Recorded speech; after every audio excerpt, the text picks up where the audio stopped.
My presentation will be focused on the different missions that were designed to explore life on Mars in the past and in the present. The exploration started with sending Mariner 4, but the successful results did not occur until the Viking missions. On the next slide. On this slide, it wasn't until the year 1976 that NASA created the Viking missions 1 and 2. The math and hard work that was put into making sure all the calculations were 100% correct was tremendous. Thankfully, all of the hard work that was put in was paid off. On June 20th, the Viking had landed and successfully produced images of Mars' rough and bumpy surface. This was astonishing to the scientists who were working on this project because they thought that the surface would be like shaving cream, but these pictures proved their theory wrong. They then decided to activate the machine's arm in order to dig up some of the soil to be able to test it. The Viking missions were a technology breakthrough, but not much of a biology breakthrough. On the next slide, you'll see a picture of the Viking that was sent. On the next slide, the next amazing discovery of what lies on Mars was in the year 1984. A meteorite known as ALH 84001 was found in Antarctica and was discovered to originally have come from Mars. The materials that were found in the meteorite were those of carbonate. This is great news because that means that there must have been liquid present from the carbonate, which means that there must have been a life source since there was water. On the next slide, you'll see the first rover that was ever sent to Mars is called the Sojourner. An amazing advancement that came with sending the Sojourner to Mars was to be able to test if the rover would be able to land by using airbags instead of using rockets. Fortunately, this test successfully passed and helped NASA in future designs of making rovers. The rover was designed to conduct different experiments on Mars that could not be done on Earth. Some of these tests included finding out Mars's climate, atmosphere, geology, and what materials were made up of its rocks and soil. This rover was also designed to test if there was a way that NASA could make a cheaper and more efficient rover. Amazingly, the Sojourner was more than half the price less of what the Viking cost to make. This is a great development for NASA because they have shown how dedicated they are to this project that they were able to cut the price and time to make this project as a much cheaper and faster way. On the next slide, you'll see the rover Spirit was the rover that was sent next to see what it could find out about Mars. Strangely, as the rover was traveling along the surface of Mars, it got stuck in some sand. Scientists studied what this unusual sand was composed of and found that it was made from a result of water. It was decided to create an intense study of what the sand originated from. In the end, it was concluded that the sand must have come from melted snow that seeped into the surface of Mars. On the next slide, you'll see a picture of the Spirit rover. Then on the next slide, along with the Spirit rover was the Opportunity rover. This rover found an interesting rock pattern which proved that there must have once been flowing water, which created this rock pattern. The rover also picked up, as it was traveling, a chemical that tested to have once been from a shore of saltwater sea on the crater where it was found. On the next slide, the biggest game changer for scientists that were working on the exploration of life on Mars had to be the Reconnaissance Orbiter. This is because this orbiter was the first device that was created to be able to take high-resolution images of space. Now, NASA would be able to see in detail what was on the different craters and where their different rocks were and so on. This camera will be the human eyes for NASA to be able to see what dangerous obstacles could be in the way in order for them to map out where astronauts will eventually need to go and what else they should prevent. On the next slide, you'll see the Phoenix. The Phoenix was sent to Mars to study the Arctic plains of Mars. It took about a little over a month for NASA to say that there must have been a source of water life that has seeped into the surface of Mars. The Phoenix also found a sample of water vapor in the dirt of Mars, which proved that there must be different sources of water all over the planet. On the next slide, you'll see Curiosity. Curiosity was the next spacecraft that was sent, but was not designed to find life on Mars. Rather, it was sent to find any evidence of habitable life. Curiosity was constricted to only focus on the studying the inside and the area around the Gale crater. Fortunately, from a rock named John Klein, There was evidence that Mars must have been able to support a minute life. On the next slide, you'll see a picture of this Curiosity rover and what it looked like. On the next slide, NASA wanted to see what other incredible discoveries Curiosity was able to find. They decided to control Curiosity to be able to drill a hole into a rock target known as Cumberland. Once the hole was drilled, Curiosity was able to find methane inside of the hole. This was an incredible discovery because the methane must have come from a recent source otherwise. It would have already been oxidized. If this is true, that means that there must have been a living source on Mars and we didn't even know it. On the next slide, you'll see the Yamato 00593, which was another meteorite that was found in Antarctica and later discovered to have originated from Mars. Inside of the meteorite, a material known as andesite was discovered. The material's composition is made up in such a way that it must have been a result of water. This source of water brings hope for a source of life. On the next slide, you'll see a picture of the meteorite Yamato 00593 that was found. On the next slide, you'll see that NASA is presently working on ways to be able to send humans up into Mars. What we know now is all based on the pictures and data that we have gathered from a machine that was sent to Mars. Maybe there's so much more that we are missing and we don't even know. That is precisely why NASA is working day and night to find the safest, most efficient, and well thought out plan to be able to send humans to Mars. So far, we have not found actual living source, but rather the sources that would allow for there to be a habitable lifestyle.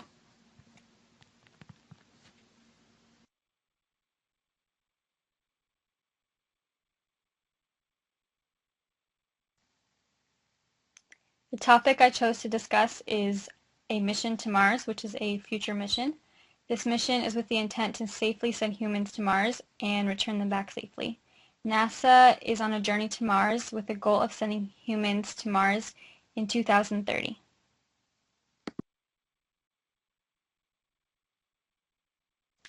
I will be discussing the plans of different companies and organizations that want to send humans to Mars.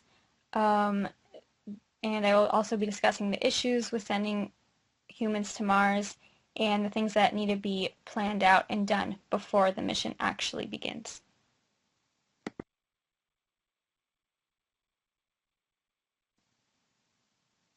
Now I'll be discussing the reason to send humans to Mars. Firstly, the idea of setting foot on a new planet, much like the first moon landing in the late 60s, is exciting and enthralling, and we want to be able to feel that same excitement and to explore something new. The second reason is that for decades we've been sending orbiters, rovers, landers, and a bunch of other robotic instruments to gather data about Mars and pave the way for human exploration, and we feel that we have enough data now to be able to actually send humans. And with that idea, humans on Mars will be able to gather more data than ever before. In addition, the formation and evolution of Mars is comparable to the formation and evolution of Earth, so this mission will help us learn about our past, present, and future of the planet we live and breathe on. Most importantly, this mission can uncover evidence to questions we've been asking for years, such as, does life exist beyond Earth? Could we have human civilization on another planet?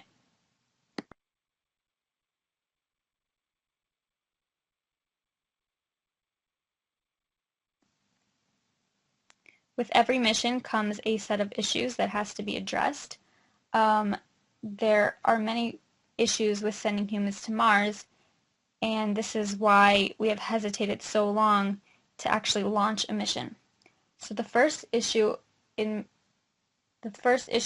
the extreme distance from Earth. Depending on orbital alignments, the distance between the two planets range from around 55 million kilometers to 400 million kilometers, which is a very far distance. This means that astronauts on Mars have to wait 40 minutes after sending a message to NASA for them to actually receive a response. In addition, humans on Mars would have to wait 6 months for a shipment to arrive. So this means that the crew would need to be extremely prepared with all equipment before taking the trip.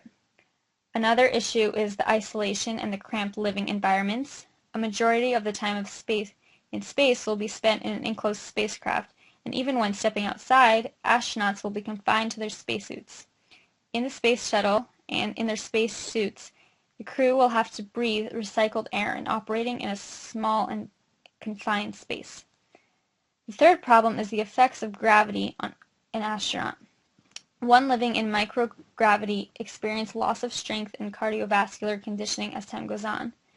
In addition, the human body is used to the effect of gravity pulling down on the fluids, so the lack of gravity counteracts this and the fluids are actually pushed up, which can cause fluid buildup in the head, and this can cause loss of muscle, cause vision problems, loss of spatial awareness, eye coordination, loss of balance, and they're more susceptible to motion sickness. And fourthly, one of the biggest issues is in deep travel space is radiation. An intense amount of radiation on a human is very dangerous and can cause cancer and even death.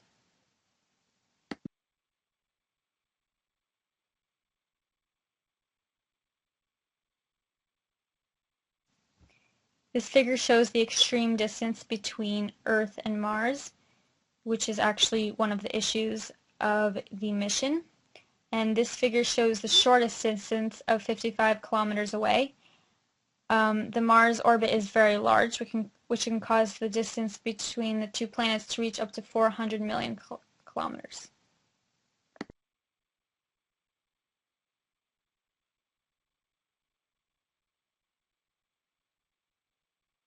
Now we'll be discussing NASA's plan regarding the crew for the mission.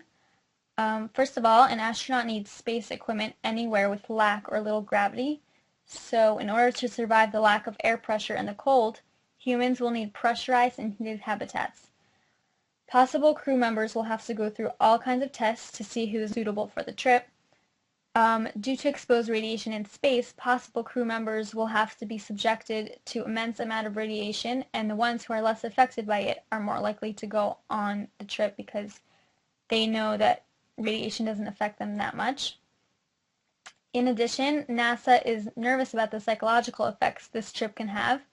It is a long trip in an enclosed space. One plan is to send only 4 people to ensure the most space possible for each person on the spacecraft. Also, the people chosen must be extremely skilled and independent. This crew will have to be their own medic team, their own cooks, and their own entertainers.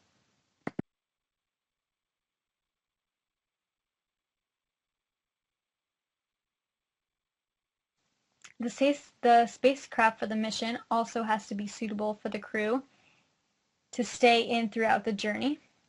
The rocket will have to produce 8.8 million pounds of thrust liftoff. 6 engines will be needed to get the Space Launch System off the ground. In 2018, Block 1 SLS will carry an Orion spacecraft to an altitude of only 3,000 miles. Block 1 will not be nearly enough for the final mission, but this test flight is still good for the booster and the spacecraft. The first upgrade will be the 1B, which will carry a heavier load and will be 364 feet. The first crewed flight will come in around 2023. This will be a multi-day flight around the moon and back. Block 2 will have an even bigger solid rockets and will be used for the final mission. These tests are to ensure that the spacecraft is suitable for the mission.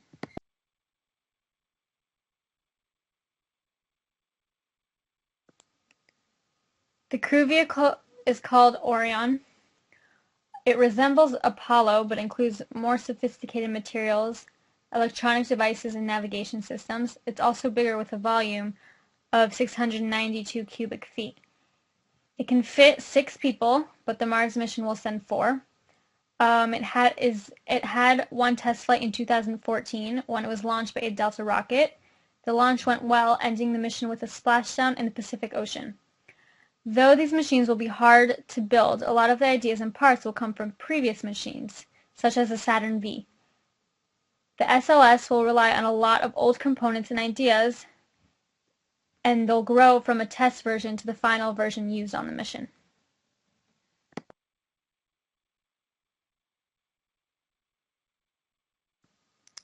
This is a visual of the Orion crew exploration vehicle, and one can see that the area for the supplies and crew is spacious, but it is confining.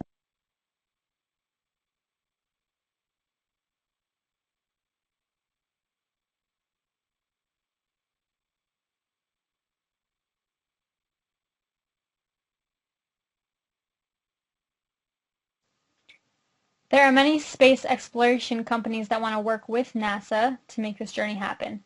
SpaceX, which is a commercial space exploration company founded by Elon Musk, has attempted sending a rocket 4 times, but failed. But in April 2016, the Falcon 9 rocket landed on a platform off the coast of Florida. His plan hinges on 2 prime elements, a monster rocket booster and a giant spaceship capable of carrying cargo and people. The booster is supposed to launch the spaceship, while the spaceship will continue its journey to Mars. Their goal is to help humans get to Mars, and they're designing rockets, landers, and all the equipment needed to make this mission happen.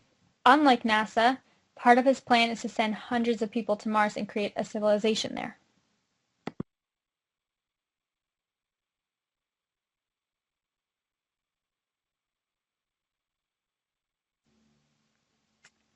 Not only is NASA and Elon Musk interested in this fascinating planet, but there is another mission planned to Mars called Mars 1.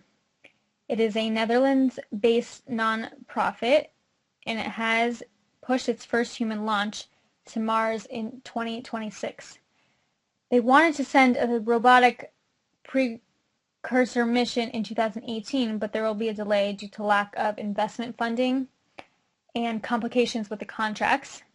The robotic mission aims to launch a lander and an orbiter to the red planet in order to test technologies needed for human settlement. Unlike NASA, Mars 1 does not intend for humans to return back to Earth, but instead to make Mars a livable place for humans. Mars 1 has awarded contracts to aerospace firms to work on the lander and the orbiter. Now, the first unmanned mission is scheduled for the year 2020, just 7 years prior to the first human landing in the year 2027. Mars 1 has already received just under 3,000 applications from prospective Mars settlers. The applicants will be selected through a selection process of team and individual challenges and long interviews. The organization will whittle the group down to 100 finalists and then to the 24 that will train to go.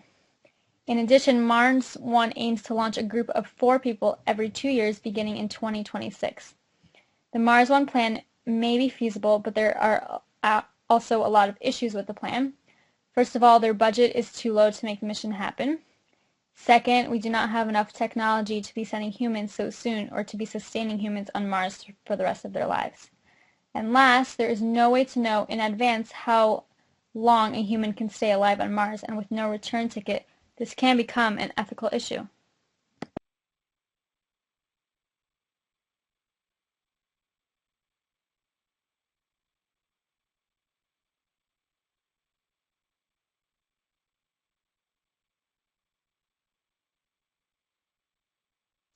Until recently, the concept of living on Mars was strictly stuck in science fiction books and movies.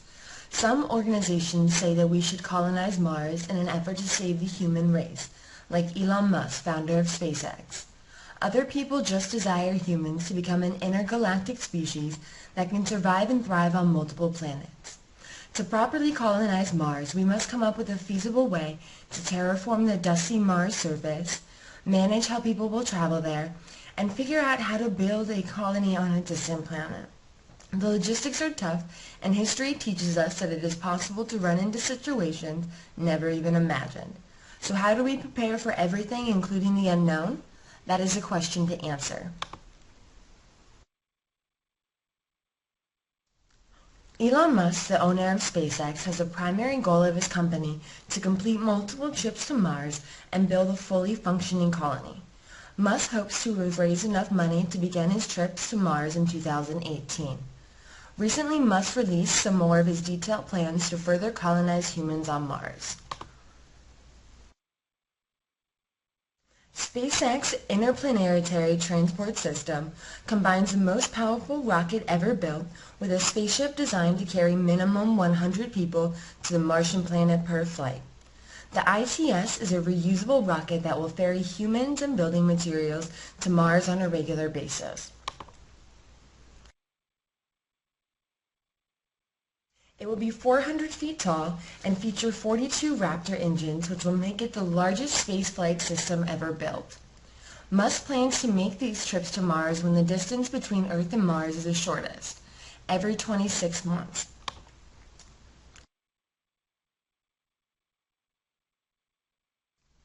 This spacecraft is said to end up featuring movie theaters, lecture halls, and a restaurant to make the trip to Mars easier for the 100 to 200 people on board. Ideally, the trip should take as little as 80 days once the spacecraft is complete, and Musk has a vision that one day they will be sending several thousands of ships to Mars every 26 months. No particular colony plans were announced at the big reveal, as SpaceX is focusing hard on transportation and costs at the moment. Right now, it would cost about $10 billion per person to buy a trip to Mars, and Musk wants that cost to decrease to less than $200,000 by the time their rockets begin to launch. NASA, a publicly funded government organization, has also recently released news that they will be aiming to travel to Mars within the next 20 years. Their pathway to Mars is a little different than SpaceX.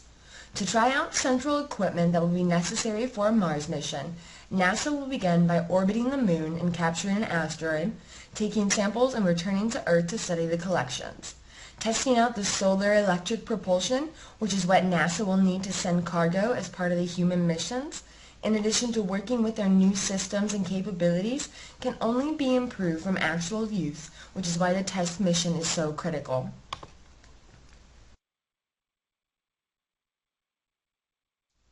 Other preparations would be missions like their recent High Seas expedition, which took 6 NASA astronauts and contained them within a dome-like environment on the rocky shores of a Hawaiian volcano for a year.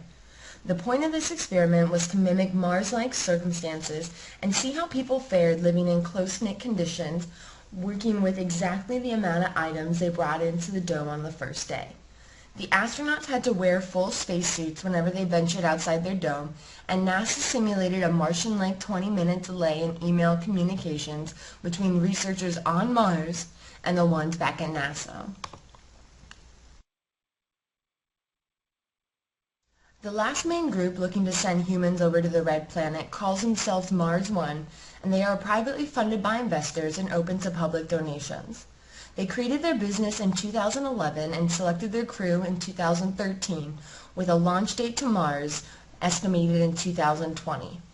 Mars One's plans to send out rovers prior to humans to scout out the optimal place for their outpost and then build their camp.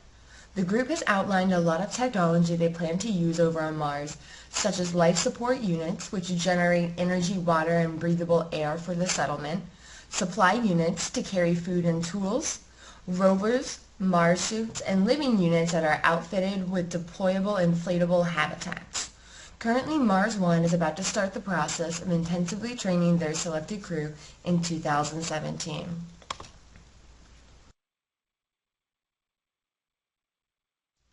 The next step after creating sufficient rockets and spaceships to carry people to Mars is how to create a livable environment there. The idea behind terraforming an alien planet is transforming a hostile environment into a suitable one for human life. There is no air on Mars and very little atmosphere, as well as trace amounts of water. Engineers at NASA want to try and change that though.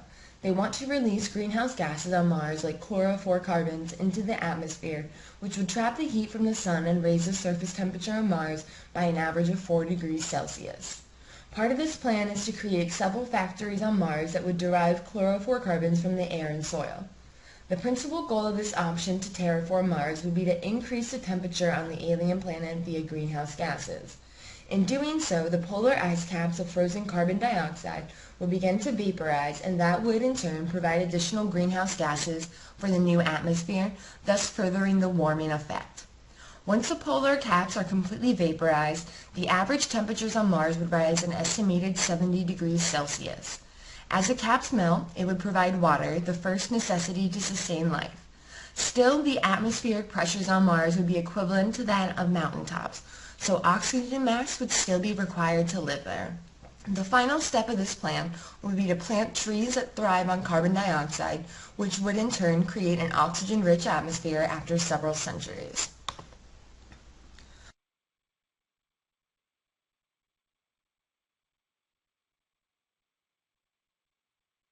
Upon sending people to Mars for the first time, they should be ready to face many challenges within the Martian landscape. While Mars is very similar to Earth in some ways, it is drastically different in others. Mars is significantly smaller than our planet Earth, yet it has the same amount of land area that Earth has. Mars has 38% gravity as compared to Earth, and adjusting to this lower level of gravitational pull on Mars may cause physiological changes in the astronaut's bone density, muscle strength, and circulation, making it impossible to survive under Earth conditions if they were ever to return. Both planets have similar frozen polar caps, 24-hour days, and tilts to their axes. The differences lie in terrain and temperatures. Mars' average temperature is negative 55 degrees Celsius and ranges from negative 133 degrees Celsius to 27 degrees Celsius. Additionally, the landscape of Mars is an arid desert, so all water would need to be transported or somehow created upon arrival.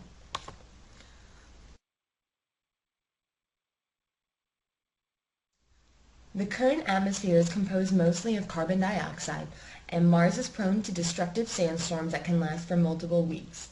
One of the biggest problems that Mars has with no atmosphere is there is no ozone and no protection from the radiation of space and the sun.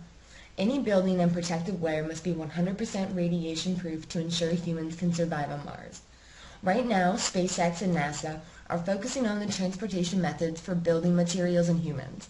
Once those concepts are more complete, detailed plans for building and colonizing for day-to-day life will become a top priority. Mars One has created building concepts for their station on Mars, but are focused on training and transportation methods right now.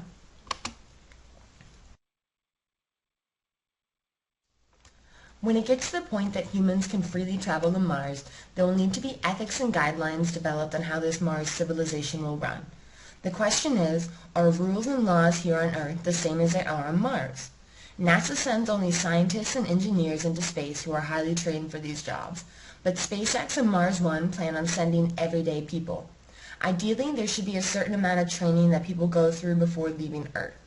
It also begs the question of what happens if someone breaks the colony rules or guidelines established. There are going to be many things to consider upon creating a colony on Mars, and these questions are just a sample of those that need answers before sending hundreds of humans to the Red Planet. Mars will be the main topic of discussion for the next several years as companies like SpaceX, NASA, and Mars One get closer and closer to completing the first human trip to Mars. There are many ideas in play on how to turn the Red Planet into a thriving paradise like Earth, but it is very clear to terraform Mars that the atmosphere needs to be altered dramatically one way or another. With more funding and time, the private and public organizations pursuing Mars as a goal can only learn more to be the best prepared to send humans to live there. This is not a mission that will be completed quickly, but rather this task of colonizing Mars may take centuries. It will be exciting to see how far we can progress over the next few decades.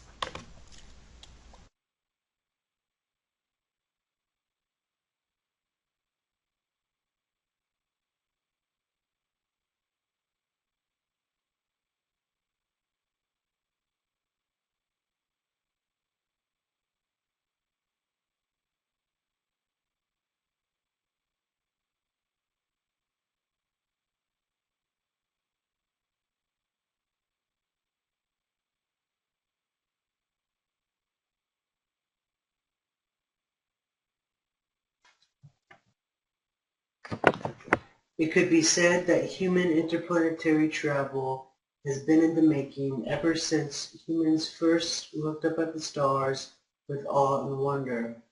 One of the major steps in the right direction to progress the goal of human interplanetary travel was going to the moon, but this was nearly half a century ago, and very little progress has been made since we went to the moon. There are multiple plans to go to Mars. There is the Mars One mission, SpaceX, and recently President Obama laid out a plan that would put humans on Mars sometime in the 2030s. Considering that Mars is right next door in our solar system, and the Milky Way consists of literally hundreds of billions of stars, going to Mars is just a baby step when it comes to human interplanetary travel.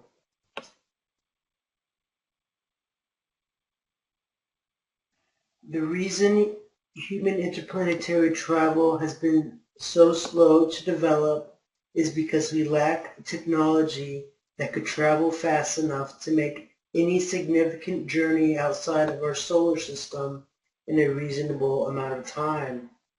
There's also the effect of space debris on space travel that still needs to be overcome, and the effects of long-duration space travel on the human body and mind is still far from being completely understood. But there is research underway to address all of these issues.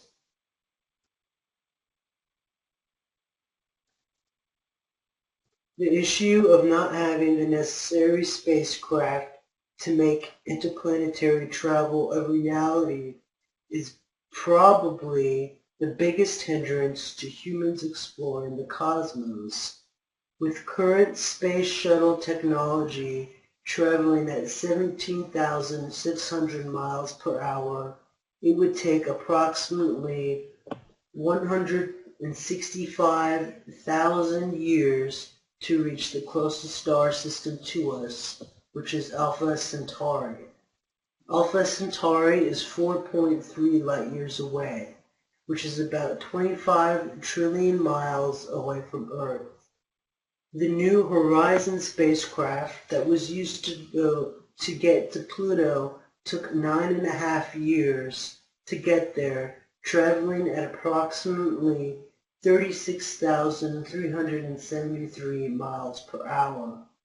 If New Horizons was heading toward Alpha Centauri, it would take 78,000 years to get there.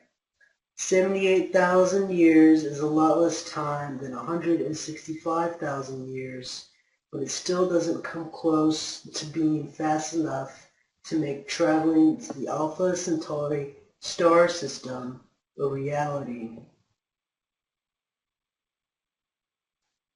Proxima b is one of the potentially habitable exoplanets in the Alpha Centauri star system. Proxima b could be one day a destination for human interplanetary travel if we are able to harness a spacecraft that is capable of warp drive.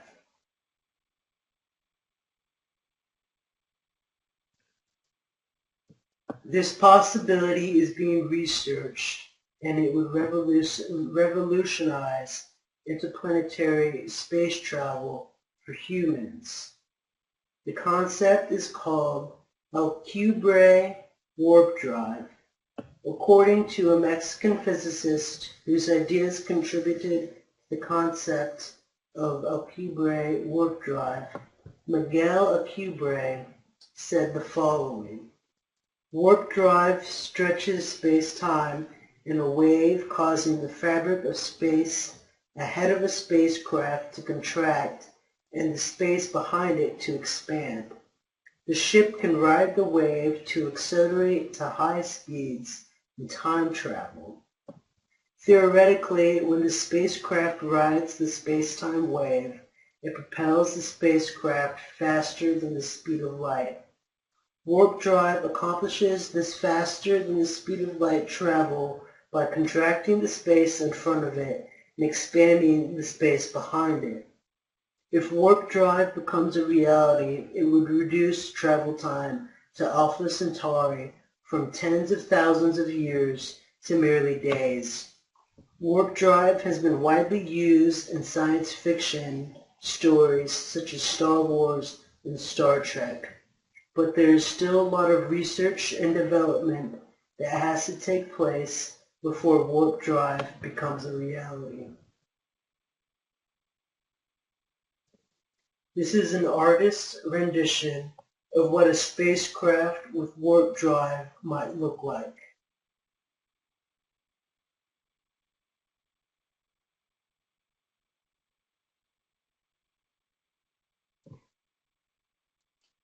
The second huge obstacle that needs to be overcome in order to accomplish interplanetary travel throughout deep space is navigating through the copious amounts of space debris throughout our galaxy.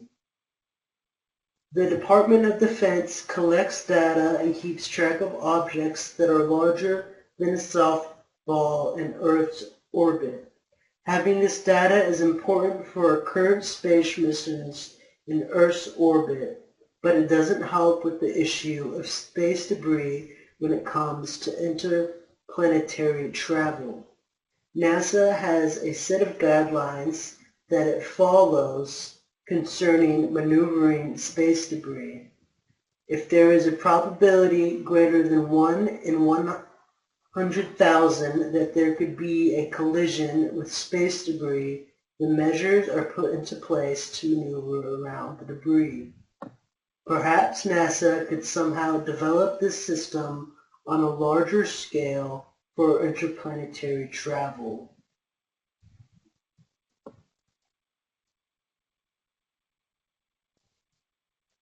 The third obstacle to human interplanetary travel is the psychological and physiological effects that long-term space travel has on humans. For more insight on the obstacles, we can refer to astronaut Scott Kelly, who recently returned from a one-year mission on the International Space Station.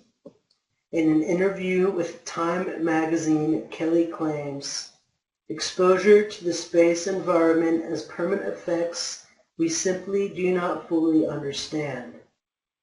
Kelly goes on to discuss how more research needs to take place to fully understand how the psychological and physiological aspects of space travel affects humans in order to send humans on long-term interplanetary space missions. While Kelly was on his one-year mission, his twin brother, who is also a trained astronaut, was studied while here on Earth as the control factor of the experiment. Being able to study twins gave researchers a unique opportunity to study the challenges of overcoming the harmful physiological effects of space travel. Kelly says that some of the health issues experienced by astronauts include vision problems, loss of bone and muscle due to gravity, and radiation exposure. According to NASA, in just 1 month in outer space, it's possible for an astronaut to lose nearly as much bone mass as a post-menopausal woman does in an entire year. In order to mitigate these effects, astronauts have to follow extreme workout regimes. Scott Kelly spent a total of 700 hours working out over the course of his year-long stint on the International Space Station. 700 hours equates to an average of 2 hours a day, significantly more than one would need to do on Earth to maintain a healthy body.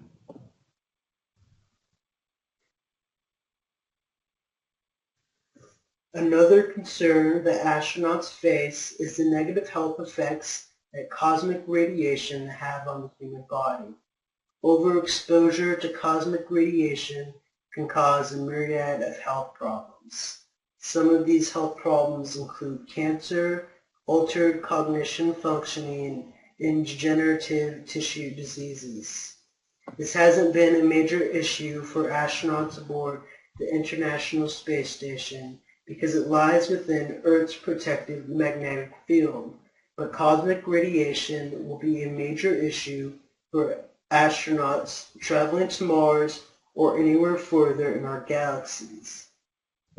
Scientists are currently trying to find ways to prevent the health problems that cosmic radiation causes.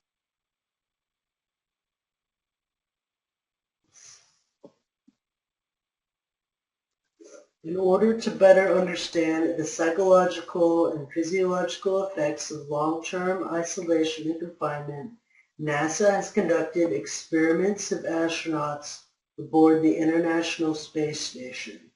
The astronauts were required to keep a journal to keep track of their sleep, pain, exercise, mental state, and many other factors.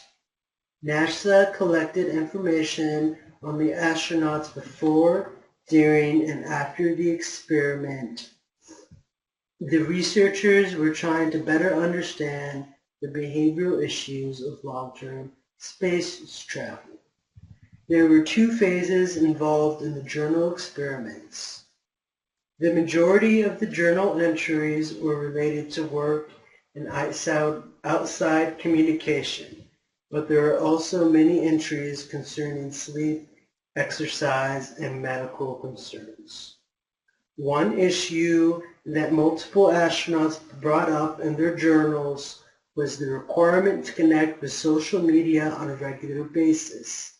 Some of the astronauts found that this became a distraction, and those that posted to social media more often were at times unavailable to their colleagues when they needed them because they were preoccupied with social media.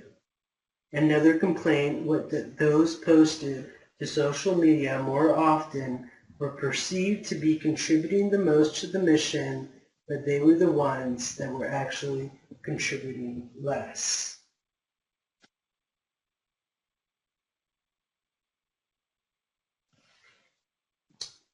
Collectively, the issues that humans face regarding interplanetary travel seem unsurmountable.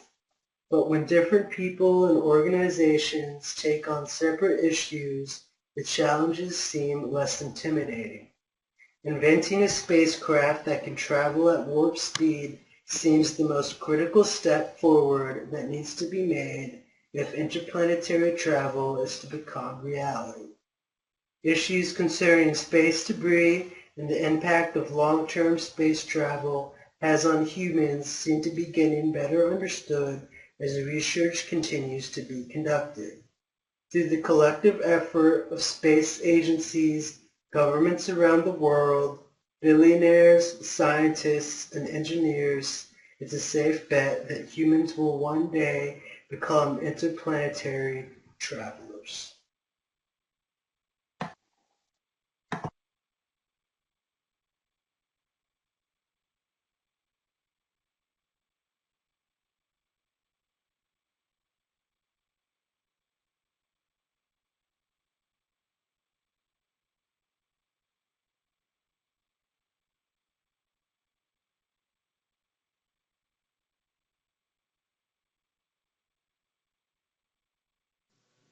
The Search for Habitable Exoplanets by Bernicia Beard. The set theory years ago was that there were 9 planets. Then it changed when Pluto was found to be a dwarf planet. However, the search for other habitable planets has uncovered another mystery of its own. Over 3,000 planets have been found, and studies suggest that planets may outnumber the stars. In order for a planet to be habitable, it must have the necessary means for human survival. In this presentation, we will explore the exoplanets that have Earth-like features and may potentially harbor life. The planet that orbits another star is called an exoplanet, like how the Earth orbits the Sun. In order for a planet to support life, it must reside in a star's habitable zone. A habitable zone is the range of the planet's orbit and its star, meaning that the planet's orbit can't be too close to its star, nor can it be too far. A planet's orbital position determines its atmosphere and temperature. For example, the Earth is not too close to the Sun, which is our star, and the Earth is not too far from the Sun. Therefore, it is warm and cool enough to harbor liquid water.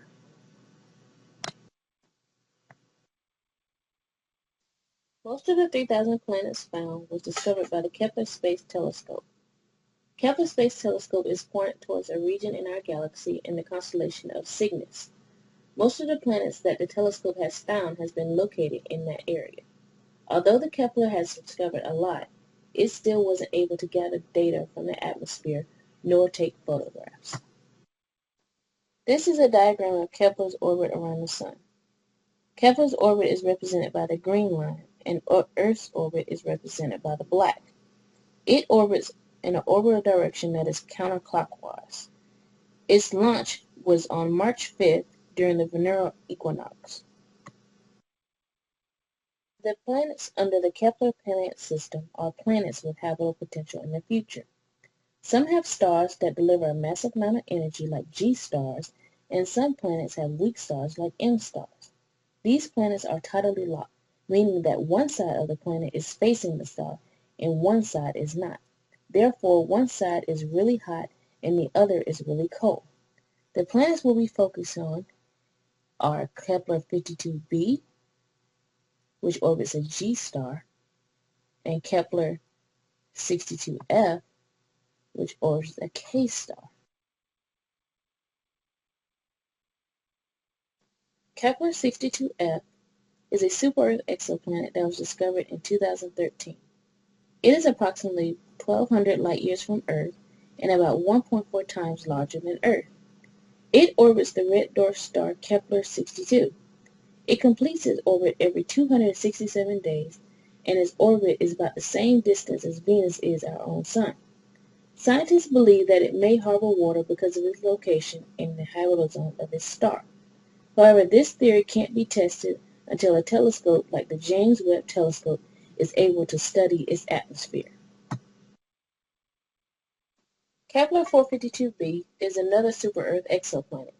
It is considered to be Earth's cousin because it is similar to Earth in many ways. It orbits the star Kepler 452, which is a red dwarf. It orbits every 385 days, and the year on this planet is approximately 129 days long, similar to Venus and Mercury. It is approximately 1,400 light-years away from Earth and is 60% wider and about 4 times more massive than Earth. Therefore, it has a stronger gravitational pull. This is the newly found planet Proxima Centauri b. This exciting new discovery was announced earlier this year. The planet is about 4.2 light-years away, making it the closest known exoplanet to Earth. It is about 1.3 times more massive than Earth. It orbits the star Proxima Centauri in the constellation Centaurus. It is possible that it is also tidally locked. It orbits around its star every 11.186 days. It is unlikely that it is habitable because the stellar wind pressures are more than 2,000 times than those experienced by Earth. The James Webb Space Telescope is set to be launched in 2018. It will research the cosmos to help us understand the history of the universe from the beginning until now. This amazing telescope cost an estimated $8.8 billion to build, but it's supposed to be better than its predecessor, the Hubble Space Telescope. NASA plans to use this infrared telescope to explore the universe and study the atmospheres of habitable exoplanets. In fact, they plan to use this craft to explore the newly discovered Proxima Centauri b. There they hope to find whether the planet has water and a livable atmosphere. The quest to find life is very interesting to study. If we had the technology to travel thousands of light years away in a quick amount of time, or had better communication tools, we probably could find habitable worlds a lot easier. Eventually, science will prevail and innovate something that will change society forever. But in the end, Mother Earth will always be the leader of the universe. Click the video below for additional information, or copy and paste the link into the URL.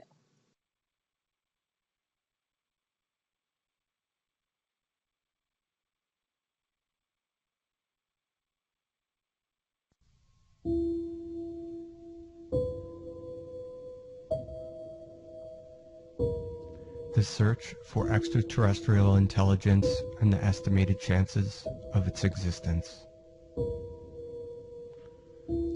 Human curiosity has forever begged the question, is anyone out there? This stimulating discovery helped give rise to SETI, an enterprise in pursuit of the search for extraterrestrial intelligence. Early in the space age, in the year 1959, two physicists, Philip Morrison and Giuseppe Cocconi, discovered how easy it was to send radio signals to distant stars light years away. Morrison and Cocconi suggested that other intelligent life might also be using radio waves, and that radio astronomers should try to search for and intercept these broadcasts.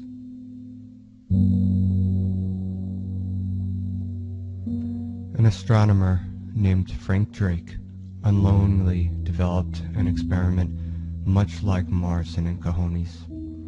Drake tested his new experiment at the Green Bank National Radio Astronomy Observatory by sweeping his radio receiver across the sky, searching for extraterrestrial signals, in what came to be known as Project Ozma, the first modern-day SETI.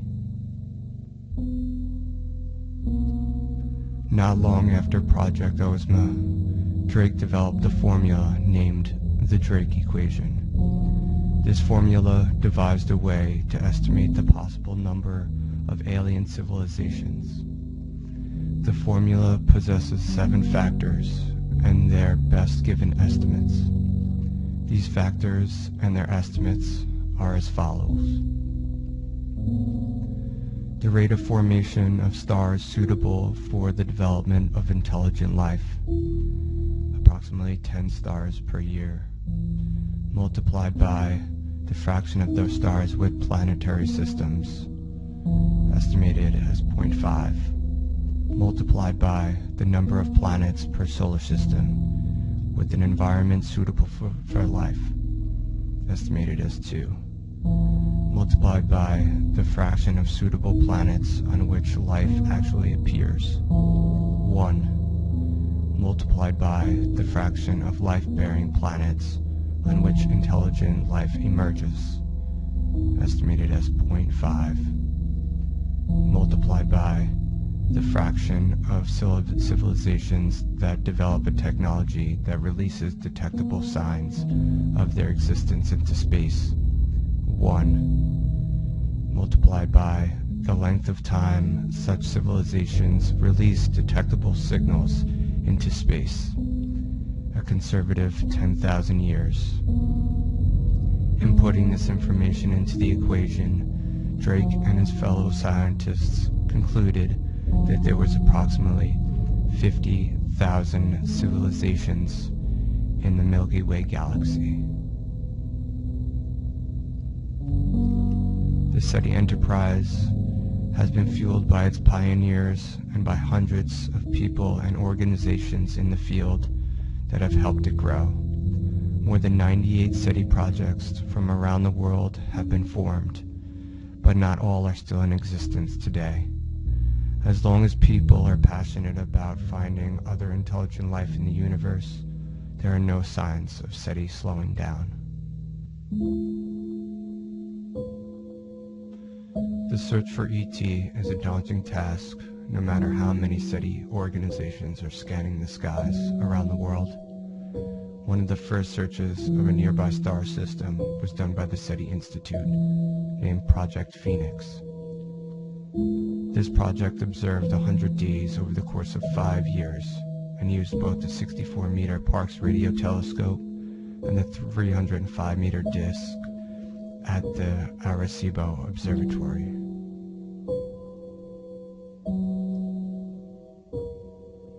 In 2007, the SETI Institute constructed its Allen Telescope Array, ATA, which is a large number of small dishes that research found to be more efficient than the traditional large single-dish radio telescopes.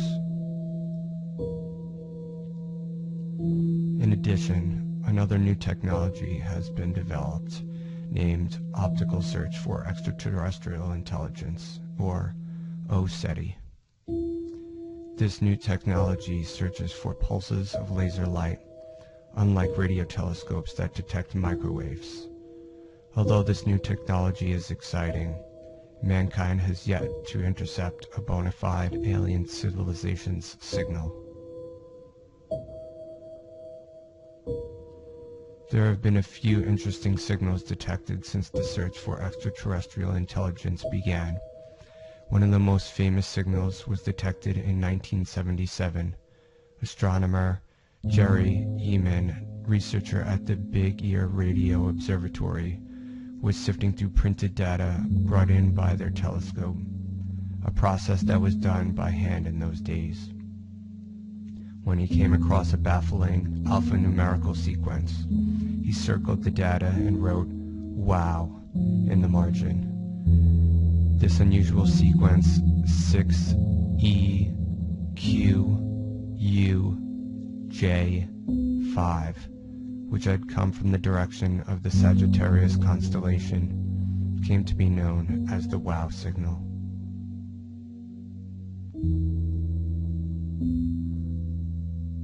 No other signal like it has since been discovered, and therefore no follow-up research could be done. This signal still remains the best potential evidence of communication from extraterrestrials, and one of the most perplexing mysteries in science. The search for extraterrestrial intelligence has now spanned almost 60 years. Allowing the search to continue would be in the best interest to catch that one possible signal, but this type of searching also comes at a cost. Financial battles have been a major concern for the fate of many SETI organizations.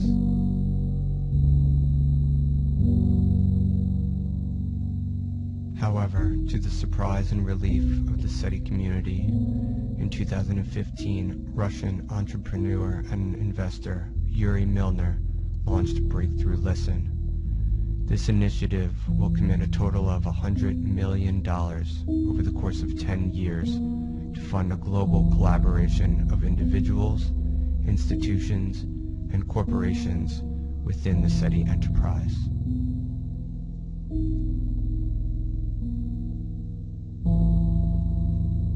The Breakthrough Listen program will include a survey of the million closest stars to Earth. It will scan the center of our galaxy and the entire galactic plane. Beyond the Milky Way, it will listen for messages from 100 of our closest galaxies. The instruments that will be used are amongst the world's most powerful, and they are 50 times more sensitive than existing telescopes dedicated to the search for intelligence.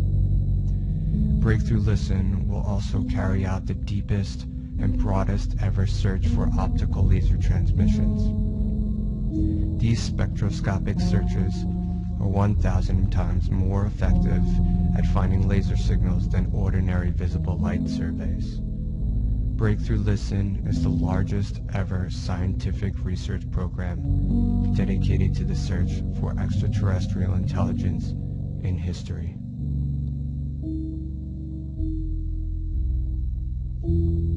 It is truly a momentous time for the SETI community and mankind alike.